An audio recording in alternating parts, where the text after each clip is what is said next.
Selamat pagi pemirsa, bagaimana kabar Anda pagi ini? Senang sekali kami bisa hadir menyapa Anda pada program Banyuwangi dalam Berita Pagi. Bersama saya Fasta. Dan saya Bima Dirga, sejumlah informasi teraktual dari seluruh wilayah Banyuwangi akan kami hadirkan untuk Anda. Inilah Banyuwangi dalam Berita Pagi, selengkapnya.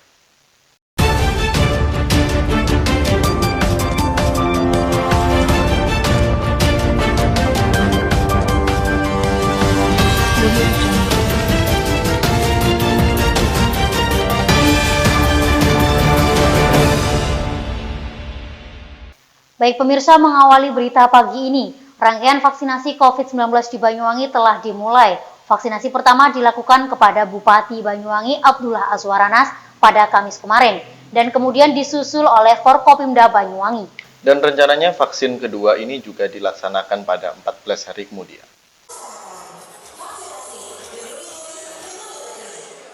Pemirsa, pada Kamis siang 28 Januari 2021, Bupati Banyuwangi Jawa Timur Abdullah Azwaranas beserta Forkopimda serta beberapa tokoh menerima suntikan dosis pertama vaksin Sinovac COVID-19. Penyuntikan vaksin dosis pertama ini dilakukan di Kompleks Pendopo Sabah Swakata Belambangan.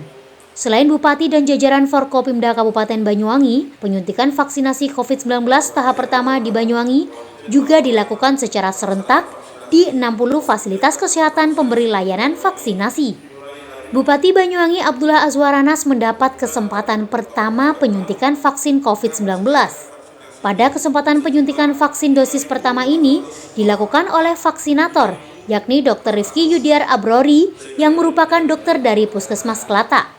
Adapun jajaran Forkopimda dan beberapa tokoh yang mendapatkan suntikan vaksin dosis pertama ini diantaranya adalah Dandim 0825 Banyuwangi, Letkol Infantri Yuli Eko Purwanto, Wakapolresta Banyuwangi, AKBP Kusumo Wahyu, dan Lanal Banyuwangi, Letkol Laut Joko Setiono.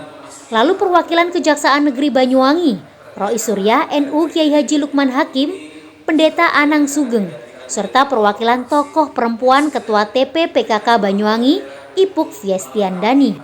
Sebelum vaksinasi dimulai, terlebih dahulu Bupati beserta jajaran Forkopimda dan beberapa tokoh diwajibkan mendatangi 4 tahapan yang menjadi alur vaksinasi sesuai keputusan Dirjen Pencegahan dan Pengendalian Penyakit tentang petunjuk teknis pelaksanaan vaksinasi dalam rangka penanggulangan penularan virus COVID-19.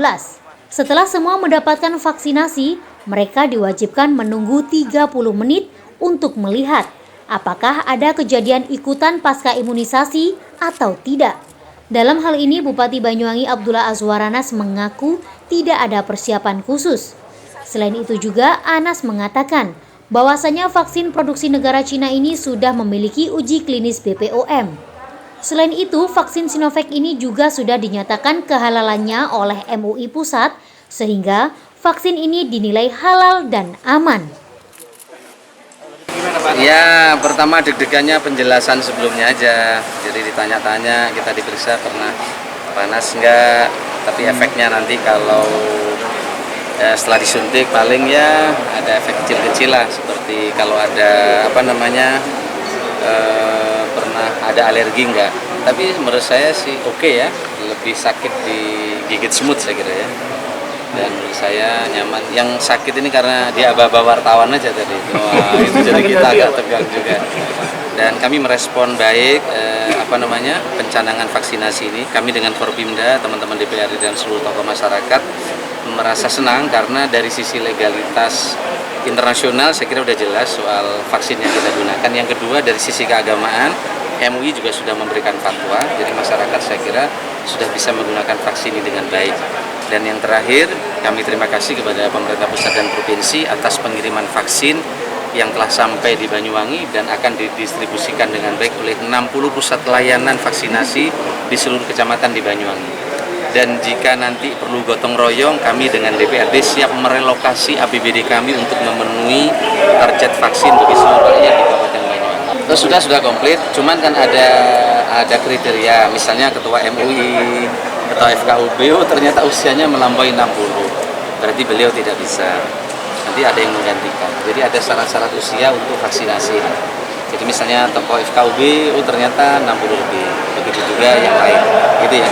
Hal yang sama juga diungkapkan oleh Komandan Kodim 0825 Banyuwangi, Letkol Infanteri Yuli Eko Purwanto. Dengan adanya vaksinasi tahap pertama ini, dirinya pun merasa senang karena dengan adanya vaksinasi dosis pertama ini diharapkan menjadi protek pertama dalam mencegah penyebaran virus COVID-19. Selain itu, Dandim juga berpesan kepada masyarakat Banyuwangi, nantinya jika vaksin sudah siap, masyarakat diharapkan agar tidak takut untuk divaksin. Ini kita masih observasi 30 menit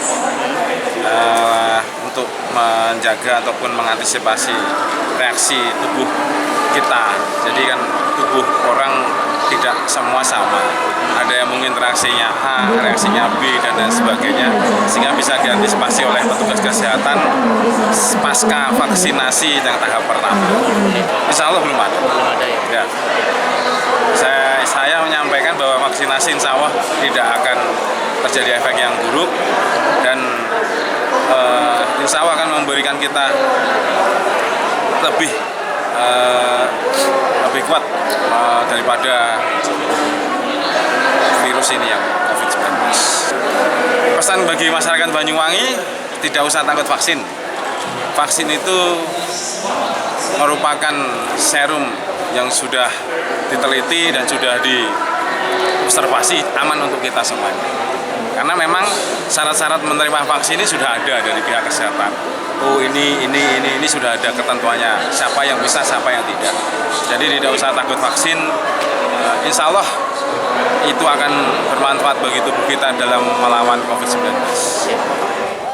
Sementara itu, Kepala Dinas Kesehatan Banyuwangi Dr. Wiji Lestaryono mengatakan, pelaksanaan vaksinasi COVID-19 untuk Banyuwangi dimulai serentak pada hari ini yang dilakukan di 60 fasilitas kesehatan.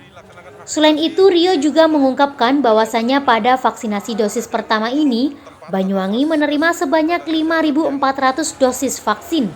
5.400 dosis vaksin tersebut akan diprioritaskan untuk 6.000 tenaga kesehatan yang ada di Banyuwangi. Mengingat jumlah vaksin tidak sesuai dengan jumlah tenaga kesehatan, Rio juga menambahkan bahwasannya kekurangan 600 dosis vaksin dalam waktu dekat ini akan tiba di Banyuwangi. Serentak dilaksanakan vaksinasi di seluruh wilayah Banyuwangi. Ada 60 tempat atau fasilitas kesehatan yang melayani pemberian vaksinasi. Ya, dalam beberapa hari ini akan ada pengiriman lagi dari Surabaya. Toh juga untuk dosis kedua dari yang pertama ini kan juga harus dikirim sebelum 14 hari ke depan kan. Hari ini serentak ya. Sampai sekarang laporannya lancar. Ya. Belum ada laporan kendala. Mungkin karena ini sasarannya kan nakes juga ya.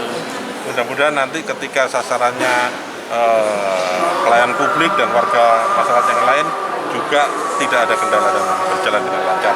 Memang ada penambahan. Awal kita merencanakan 49 vaskes saja, ya, yang meliputi 45 puskesmas, 2 rumah sakit umum daerah, 1 KKP, 1 klinik Polresta. Jadi totalnya 49. Tapi kemarin Pak Menteri Kesehatan meminta percepatan pelaksanaan vaksinasi ini. Lebih cepat, lebih baik. Bahkan kita ditarget sampai dengan akhir bulan ini, tanggal 31 Januari atau 4 hari ya, itu harus sudah selesai untuk sasaran tenaga kesehatan ini. Maka kami menambah jumlah vaskesnya dengan 11 vaskes lainnya, yaitu rumah sakit yang ada di Banyuwangi. Sehingga total ada 60 vaskes yang ada di Banyuwangi sebagai pemberi layanan vaksinasi. Otomatis ya, karena seluruh rumah sakit sebetulnya sudah dilatih juga, mempunyai vaksinator 10 orang masing-masing. Dan juga sarananya juga sudah siap sebetulnya. Ya, jadi tinggal kita menggerakkan aja kemarin, semuanya menjadi pemberi layanan vaksinasi. Dari Banyuwangi, Jawa Timur, Kiki Hidayat, Banyuwangi 1 TV melaporkan. Kita beralih ke berita selanjutnya pemirsa. Forum Telogosari Bersatu atau Fortap menjadi salah satu kelompok masyarakat yang peduli atas kemajuan Desa Jambiwangi, Kecamatan Sembu, Banyuwangi. Kali ini Fortap menggelar acara penanaman bibit pohon guna mengantisipasi longsor dan banjir di sepanjang sungai setempat. Sebagainya. Maka dengan adanya seperti itu, maka Pemirsa, ada banyak kelompok masyarakat yang peduli atas kemajuan desa di daerah Kabupaten Banyuwangi, Jawa Timur. Satu di antara itu yakni Forum Telogosari Bersatu atau Portap yang menjadi penopang desa di Desa Jambiwangi, Kecamatan Sempu, Banyuwangi.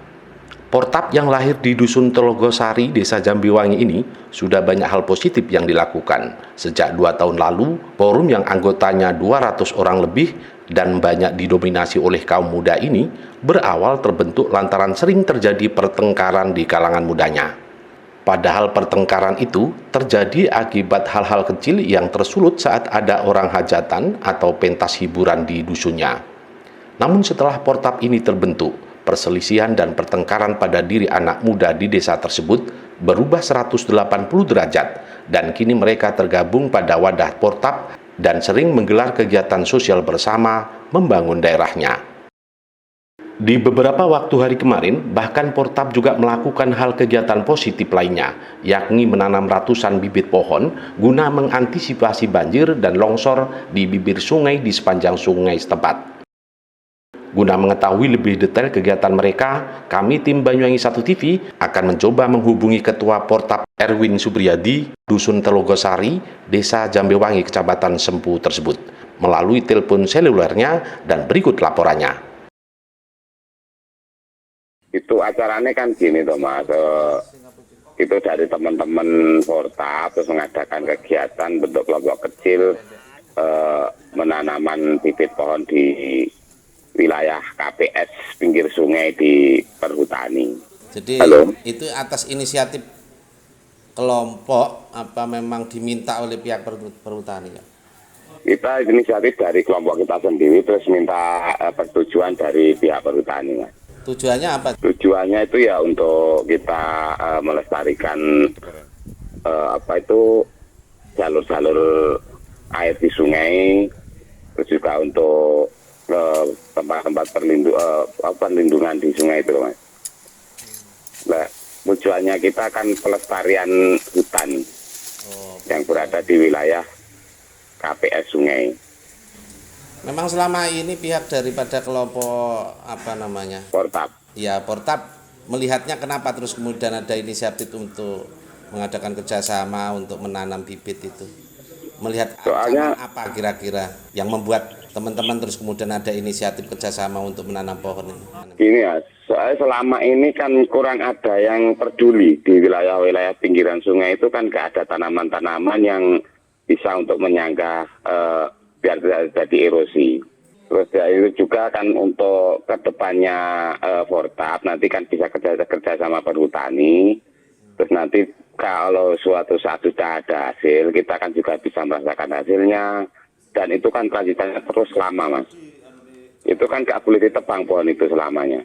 Dan mungkin tuh nanti kan bisa untuk kita sudah tua-tua gini, bisa untuk anak cucu kita nantilah bisa merasakannya besok. Oh gitu. Barangkali mungkin ada semacam trauma karena memang selama ini di pinggir sungai itu seringkali meluap mungkin ke kampung seperti itu ya. Ya yang sering-sering terjadi itu kalau nggak ada pohon-pohon itu selama ini kalau musim kemarau yang panjang dikit saja sudah nggak ada air. Jadi kita antisipasi biar kalau musim panas nanti air tetap stabil, kalau musim hujan juga aman dari banjir itu. Oke. Jenis bibit apa saja yang ditanam, Kak? Sementara ini masih ada petai, apokat, mentoa, sama duren. Berapa hari dilakukan berapa banyak itu, Kak? Artinya berapa hari dilakukan dari jenis-jenis itu, berapa jumlah bibit, terus kemudian ada banyak anggota itu yang ikut terlibat kemarin menanam. Yang sementara ini kita lakukan cuma hari Minggu. Hari Minggu selama 4 minggu masih kita tanam kurang lebih 800 pohon itu, Mas. Oh, banyak ya? Ya lumayan lah, itu kan mungkin dari kita mulai awal nanam sampai sekarang ini mungkin ada 3 kiloan lah, 3 kilo dari pinggir dari kita awal nanam sampai sekarang. Yang paling banyak jenis tanaman apa? Nah, sementara ini paling banyak durian sama mentoa. Ada berapa anggota Portap itu, Kak? Kalau Portap sendiri sekarang kurang lebih ya 200-an lah. Cuma kita kan bentuk kelompok kecil lagi untuk dipekerjakan di situ, masih mengambil 9 orang yang memang siap-siap kita untuk ajak bekerja untuk pekerjaan jangka panjang lah gitu, Mas. Kan itu kan juga butuh perawatan, juga butuh, kita harus telaten lah itu. Selain kegiatan menanam, apalagi yang sudah dilakukan oleh Fortap, Cak? Kalau kegiatan Fortap dari awalnya sudah banyak, itu kan untuk kegiatan sosial sudah banyak, Mas, untuk bantu-bantu mungkin untuk bedah rumah, untuk perbaikan jalan, untuk perbaikan jembatan-jembatan, itu sudah sering dilakukan untuk dari Fortap. Terus yang malam-malam itu, Cak, acara apa itu? Saya kok dikirimi video pas selamatan, apa ada acara apa itu? Itu gini, kan sudah hampir 2 tahun dan kita dulu kan ada yang masuk, ada yang keluar gitu tempat anggotanya. Jadi kita pembaruan lagi keanggotaan, mengundang seluruh anggota dan masyarakat yang mungkin punya minat untuk ikut masuk ke keanggotaan Fortap saat malam itu. Oh gitu, artinya ada tambahan anggota ya? Kayaknya lebih banyak anak-anak muda ya, Cak, ya? Iya, memang kita dulu tujuannya kan cuma untuk menyatukan anak-anak muda. Terus kita kira ya teman-teman mau sepakat semua, ya kita berjalan terus lah, nanti ke depannya kita akan bersama-sama berpikir gimana kebaikannya, terutama untuk forum dan dusun kita gitu. Saya kerjasamanya dengan pihak desa sendiri, perangkat desa maksud saya, pihak desa lah. Ya. Itu bagaimana Fortap ini, Cak? Ya sekarang itu ya, apalagi masih musim-musim COVID gini kan kira kurang begitu lancar, Mas, dan bekerja sama begini. Cuma ya kita juga sudah dapat surat dari SK dari desa, juga dari SK Kemenkumham kan kita juga sudah dapat. Harapan ke depan dengan adanya Fortap, Anda sebagai seorang ketua di situ, apa yang diharapkan ke depan tujuannya? Ya kita ingin memajukan pola pikir dari anak-anak dusun lah, dan kita ingin menyatukan mereka semua biar mereka punya pikiran untuk kedepannya dusun bagaimana, untuk perkembangan dusunnya bagaimana, dan untuk mencari mengembangkan pemberdayaan lah kepada teman-teman semuanya. Oke, Cak, terima kasih, matur nuwun. Fortap. Yang jelas Fortap ini sebelum kita melangkah yang lebih jauh akan kami perkenalkan dulu apa Fortap itu, apa Forum Telogosari Bersatu itu. Alhamdulillah sampai Blok B dan sebagainya.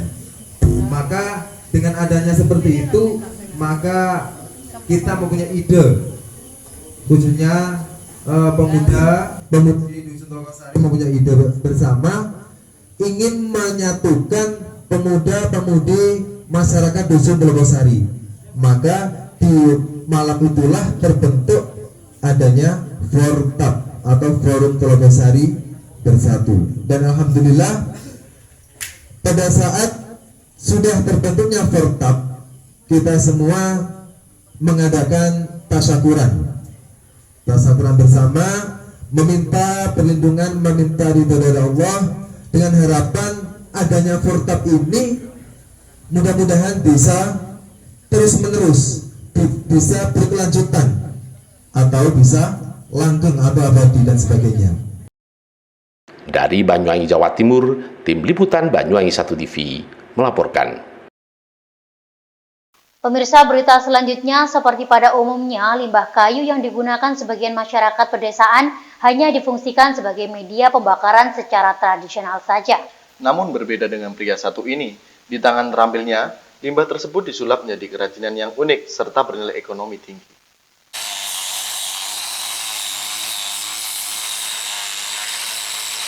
Pemirsa, inilah Rianto, warga Dusun Kerajaan Desa Sempu, Kecamatan Sempu, Banyuwangi.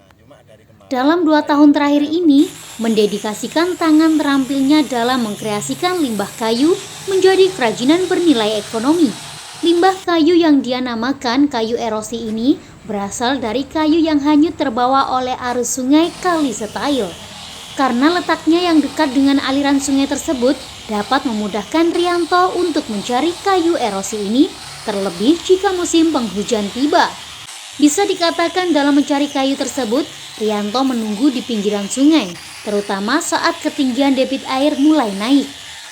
Di sisi lain, jika kayu erosi sulit didapatkan, ada alternatif lain sebagai media penggantinya, yakni akar pohon jati maupun akar pohon mahoni yang dia dapatkan dari perkebunan warga sekitar. Hanya dengan bantuan gerinda serta alat bantu manual lainnya, puluhan pot bunga, patung Raja Wali, patung ikan koi, serta patung ala suku Dayak yang menjadi ikon kerajinannya mampu dia hasilkan. Hal ini juga mendominasi beragam pesanan, mulai dari pesanan peseorangan, pribadi, sekolahan, serta perkantoran, baik itu kantor desa maupun kantor swasta. Ya pemirsa, Rianto berupa kreatif menyampaikan, hasil kerajinannya bisa dibilang kasar karena menggunakan alat seadanya. Sebab yang saat ini dialami yakni kurangnya modal dalam membeli alat yang lebih modern. Namun hal itu justru membuat kreasinya sedikit lebih unik atau bisa dikatakan nyeleneh, sehingga menjadi daya tarik tersendiri bagi peminat kerajinan miliknya. Dari hal ini pun ia berharap agar pemerintah selalu memantau dan juga membantu dalam hal pendanaan serta pemasaran hasil kreasinya, terutama di masa pandemi COVID-19 ini. Di sini adalah kerajinan dari limbah kayu erosi, yang artinya dari gintiran kayu dari sungai Kalistail. Terkadang saya menemukan akar yang kurang bagus. Di sini saya olah menjadi garapan ya, seperti ukiran ikan seperti ini. Saya melaksanakan kegiatan ini kurang lebih 2 tahun, dan alhamdulillah dengan jerih payah saya, usaha ini terkadang ada yang memesan walaupun masih dalam lingkup wilayah Banyuwangi. Kemarin ada juga yang memesan meja antikan dari SMP 1 Rogo Jambi. Saya ucapkan terima kasih. Dan juga dari SMPN 2 Genteng Kaligondo. Cara memoles, karena saya masih kekurangan modal, masih membutuhkan alat-alat yang canggih, dan karena saya ini modalnya modal sedikit, jadi ya hasilnya seperti ini, seperti